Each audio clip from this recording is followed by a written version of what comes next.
Alright, hey, this is Hans coming at you with another unboxing time with the Ramen Rater, the show where I show you what comes in the mail.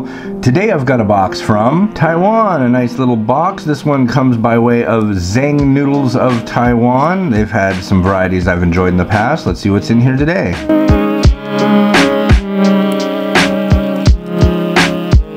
And here we are. This is their new spicy Dolar flavor. I don't know if it's Dolar or Dollar. I want to go with Dolar. If it was Dollar, maybe it would have two L's. I really don't know. And I really don't know much of anything about this flavor. It's new to me, so when I review it, I will let you know more about it then.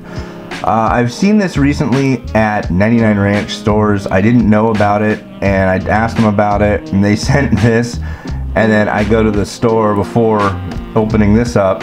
Sure enough, they've got it. So, well, thank you very much to the folks over at Tseng Noodles in Taiwan for shooting this over. This has been Hans the Ramen Rater wishing you enjoyment of your noodles every day. Have a good one. Bye.